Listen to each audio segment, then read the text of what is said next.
గత ప్రభుత్వం అరాచకాలు, అక్రమ నిర్బంధాలు తప్ప ప్రజలకు చేసింది ఏమీ లేదన్నారు గుంటూరు జిల్లా జనసేన అధ్యక్షులు గాది వెంకటేశ్వరరావు. కూటమి సర్కార్ రాష్ట్ర అభివృద్ధి కోసమే పనిచేస్తోందన్నారు. జగన్కు కూటమి పాలనపై, అమరావతి అభివృద్ధి పనులపై అసత్య ప్రచారం చేయడమే తప్ప మరో పనే లేదన్నారు. ప్రాంతాల మధ్య చిచ్చు పెట్టాలని చూస్తే ఊరుకునేది లేదని గాది వెంకటేశ్వరరావు హెచ్చరించారు.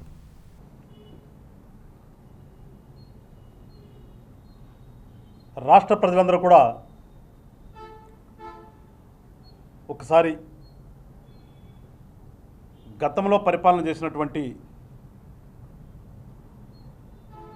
జగన్మోహన్ రెడ్డి గారు నిన్నటి రోజున ప్రెస్ మీట్ పెట్టి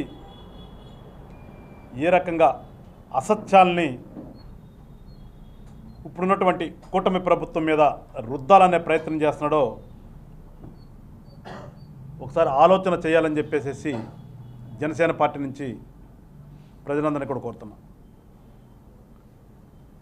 అసలు నిన్నటి రోజున ఎందుకోసం జగన్మోహన్ రెడ్డి గారు ప్రెస్ మీట్ పెట్టారు? ప్రజలకు ఏమి చెప్పాలని ప్రయత్నం చేశారు? ఒకసారి రాజకీయ నాయకుడు, ఒక పార్టీకి సంబంధించినటువంటి ముఖ్య నాయకుడు ఒక ప్రెస్ మీట్ పెట్టామంటే దానికి సంబంధించి ఏదో ఒక విషయం ఉండాలి. ప్రజలకి ప్రభుత్వం చేస్తున్నటువంటి ఏదైనా చేయరాని పని చేస్తే దాని గురించి చెప్పాలి.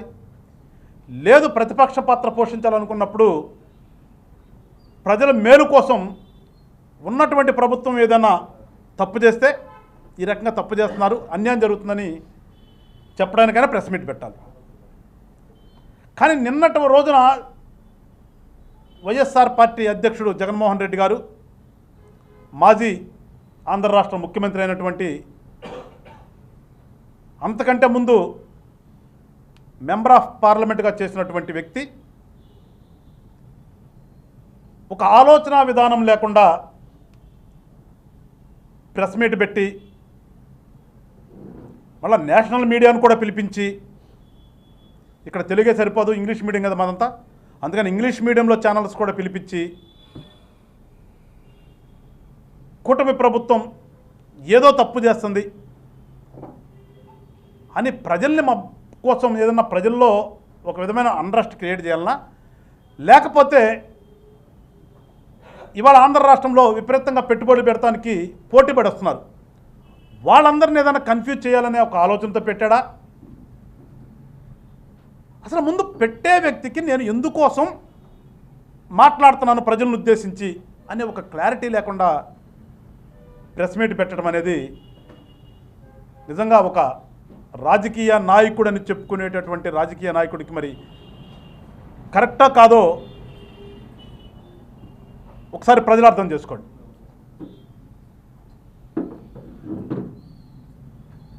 కూటమి ప్రభుత్వం ఏర్పడి ఇప్పటికి దాదాపు 19-20 నెలలు కావస్తున్నటువంటి ఈ తరుణంలో ఈ 20 నెలల కాలంలో కూటమిలో ఉన్నటువంటి మా పార్టీ అధ్యక్షుడు పవన్ కళ్యాణ్ గారు కానీ, తెలుగుదేశం పార్టీ తరపు నుంచి ఉన్నటువంటి ప్రస్తుతం ముఖ్యమంత్రి అయినటువంటి చంద్రబాబు నాయుడు గారు కానీ, బీజేపీ నాయకులు కానీ, క్యాబినెట్లో ఉన్నటువంటి సహచర మంత్రులు కానీ, ఎమ్మెల్యేలు కానీ ఈ రాష్ట్రం యొక్క అభివృద్ధి కోసం ఏ రకంగా తపన పడుతున్నారు, ఏ రకంగా ప్రజలతో మమేకమై ప్రజల దగ్గరకు వచ్చి ప్రజల యొక్క సంక్షేమం ఏ రకంగా చూస్తున్నారు, ఇవన్నీ కూడా కళ్ళకు గంతలు కట్టుకున్నటువంటి ఆ వైఎస్ఆర్ పార్టీ పెద్దలకు కనిపించకపోవటం చాలా బాధపడాల్సినటువంటి విషయం. కానీ మాకేంటంటే వాళ్ళు కళ్ళకు గంతలు కట్టుకున్నా, కళ్ళు మూసుకుని పడుకున్నా, దుప్పట కప్పుకొని నిద్రపోతున్నా కానీ వాళ్ళ గురించి ఆలోచన చేయవలసిన అవసరం మాకు లేదు వాళ్ళ. ఎందుకంటే వాళ్ళకి ప్రతిపక్ష హోదా కూడా ప్రజలు ఇవ్వలేదు. కానీ ప్రతిపక్ష హోదా కోసం కోర్టుకు వెళ్ళినటువంటి ఒక విచిత్రమైనటువంటి రాజకీయ పార్టీని ఎక్కడైనా చూస్తున్నామంటే ఈ ప్రజాస్వామ్యంలో ఈ ఆంధ్ర రాష్ట్రంలో ఈ వైఎస్ఆర్ పార్టీ తరఫున జగన్మోహన్ రెడ్డి గారు అనే పార్టీ అధ్యక్షుడు చేస్తున్నటువంటి కార్యక్రమం తప్పితే ఎక్కడ ఇలాంటిది సంఘటన జరిగి ఉండదు నాకు తెలిసి. ఎందుకంటే ప్రజాస్వామ్యంలో అధికారం కానీ ప్రతిపక్ష హోదా కానీ ప్రజలు నిర్ణయిస్తారు, ప్రజలు ఇవ్వాలి, కోర్టులు ఇవ్వవు. అధికారము కోర్టులు ఇవ్వడానికి కుదరదు, ఎట్ ద సేమ్ టైం ప్రతిపక్ష పాత్ర కూడా కోర్టు ఇవ్వడానికి కుదరదు. కానీ కోర్టుని అడిగినటువంటి ఒక విచిత్రమైనటువంటి పార్టీ, ఒక విచిత్రమైనటువంటి నాయకులు ఉన్నటువంటి పార్టీ వైఎస్ఆర్ పార్టీ. ఒకసారి ప్రజలు కూడా ఆలోచన చేయండి. ఎందుకంటే ఆయన మాట్లాడితే కాన్స్టిట్యూషన్ అంటాడు, లేకపోతే ఏదో చెప్తాడు, రకరకాల అన్నీ చెప్తూ ఉంటాడు, ఉదాహరణలు చెప్తుంటాడు. ఉదాహరణ తీసుకుంటే నిన్న అదే కాన్స్టిట్యూషన్లో రాజధాని అనే పదం ఎక్కడ లేదంట. రాజధాని గురించి కాన్స్టిట్యూషన్ ఎప్పుడు చెప్పలేదట. మరి 3 రాజధానుల గురించి ఏ కాన్స్టిట్యూషన్లో రాశారో ఒకసారి ప్రజలు మీరు అర్థం చేసుకోండి. దానికి సమాధానం కూడా జగన్మోహన్ రెడ్డి గారు మళ్ళీ చెప్పాలి. కాన్స్టిట్యూషన్ అనే పదం రాజధాని అనే పదం కాన్స్టిట్యూషన్ లేదు, ఓకే. మరి 3 రాజధానులు అనే పదాలు ఏ కాన్స్టిట్యూషన్లో ఉన్నాయి? ఈ వైఎస్ఆర్ పార్టీ వాళ్ళు రాసుకునేటువంటి బైలాస్లు ఏమైనా ఉన్నాయా? చెప్పాలి ఒకసారి అది కూడా. సో అందుకని నేను చెప్తుంది, కోర్టులు అధికారం ఇవ్వలేవు ఒక పార్టీకి, ప్రతిపక్ష పాత్ర కూడా ఇవ్వడానికి కుదరదు. ఇలాంటి విచిత్రమైనటువంటి సంభాషణలతో ఒక ప్రెస్ మీట్ పెట్టినటువంటి ఎక్స్ సీఎం గారిని, ఒక పార్టీకి అధ్యక్షుడిని, ప్రస్తుతం ఒక నియోజకవర్గానికి ప్రాతినిధ్యం వస్తున్నటువంటి జగన్మోహన్ రెడ్డి గారు నిజంగా ఒకసారి ఆయన పెట్టినటువంటి ప్రెస్ మీట్ మళ్ళీ ఆయన గదిలో కూర్చుని ఒకసారి విని ప్రజలకు మరి క్షమాపణ చెప్తాడో లేదు నేను రైట్ అంటాడో ఒకసారి జగన్మోహన్ రెడ్డి గారి విజ్ఞతగా వదిలిపెడుతున్నా. ఎస్, రాజకీయ పార్టీ అన్న తర్వాత ప్రజల కోసం పాటుపడాలి. రాజకీయాల్లో కానీ ప్రజాస్వామ్యంలో కానీ అధికారంతో పాటు ప్రతిపక్షం కూడా ఉండాలి అనేది ప్రజలు కోరుకునేది. ఉండాలి కూడా, ఉంటేనే అది పూర్తిగా ప్రజాస్వామ్యం అనిపిస్తుంది. కానీ ఇక్కడ దౌర్భాగ్యం ఏంటంటే ప్రజలు వాళ్ళకి ఇవ్వలేదు. సరే ఇవ్వలేదు, పక్కన పెట్టారు, ఏం చేస్తున్నారో చూస్తున్నాం. అసత్యాలు ఏ రకంగా మాట్లాడతారు? కంపెనీలు, ఇండస్ట్రీస్ ఈ రాష్ట్రం నుంచి వెళ్ళిపోతున్నాయంట. ఈ కూటమి నాయకులు భయపెడుతున్నారంట. అరే నవ్విపోతారు కదా జనం. అంటే నీ మానసిక స్థితి ఇలా ఉంది ఏంట్రా బాబా, నవ్వుకుంటారు ప్రజలు కూడా. ఎవరు హయాంలో కంపెనీలు పారిపోయినాయి జనంకి తెలియదా? మన రాష్ట్రానికే సంబంధించినటువంటి అమర్ రాజా కంపెనీని ఏ రకంగా నువ్వు బయటకు పంపించావు? వాళ్ళని ఎన్ని రకాలుగా ఇబ్బందులు పెట్టి పంపించావు? ప్రజలు మర్చిపోయారా? ప్రజలకు తెలియదా? వెళ్ళిపోయిన కంపెనీల లిస్టులో చెప్పినటువంటి నువ్వు చెప్పినటువంటి పేరుల్లో నీకు సంబంధించినవి కాకుండా వేరే వాళ్ళకి సంబంధించిన కంపెనీ ఒకటి ఉంటే చెప్పండి జగన్మోహన్ రెడ్డి గారు. షిరిడి సాయి ప్రస్తావన తెచ్చావు, బ్రహ్మాండంగా ప్రకాశం జిల్లాలో ల్యాండ్ ఇచ్చారు, వాళ్ళకి కంపెనీ పెట్టబోతున్నారు. అక్కడ సిగ్గుసాటి ఇన్ఫర్మేషన్ లేకుండా మాట్లాడతాం. ఇకపోతే మిగిలినవి చెప్పావు. భారతీయ సిమెంట్స్ ఎవరిది? ఎక్కడ పారిపోయారు మీరు? దాల్మియా సిమెంట్స్ ఎవరిది? ఎక్కడికి పారిపోయారు? మై హోమ్ సిమెంట్స్ ఎవరిది? ఎక్కడికి పారిపోయారు? నువ్వు పారిపోయిన కంపెనీలు సిమెంట్ కంపెనీలు చెప్తే రెండోది చెప్పలా. ఆ సిమెంట్ కంపెనీలన్నీ గతంలో నీకున్నటువంటి అధికారం మతంతో ఏ రకంగా ఆక్రమించుకున్నావు ప్రజలకు తెలియదా? ఏ రకంగా పర్మిషన్ ఇచ్చుకున్నావు ప్రజలకు తెలియదా? అరే గుంటూరు జిల్లాలో కూడా కొన్ని వేల ఎకరాలు ఏ రకంగా రాసుకున్నావు ప్రజలకు తెలియదా? ఏమే పని ఇవన్నీ? మీ నాన్నగారు హయాం నుంచి నువ్వు సరస్వతి పౌర కింద తీసుకున్నటువంటి భూములన్నీ పల్నాడు జిల్లాలో ఏమవుతున్నాయి ఇవాళ?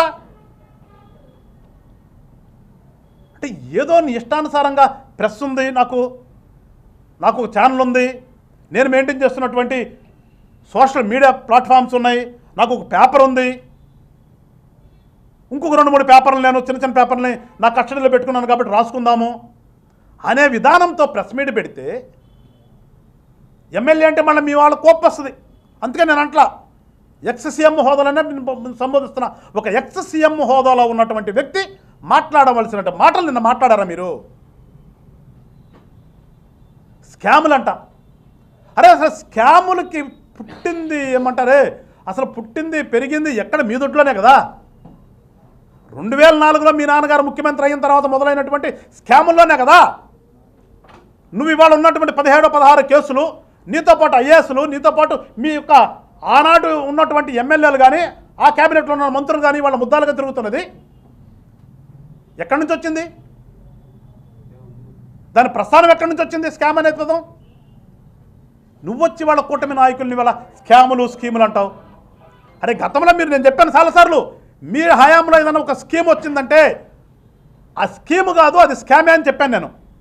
అట్లాగే అన్ని స్కాములే కదా. ఇవాళ అన్ని ఎంక్వైరీలు జరుగుతున్నాయి కదా, ఎందుకు తొందరపడతారు మీరు?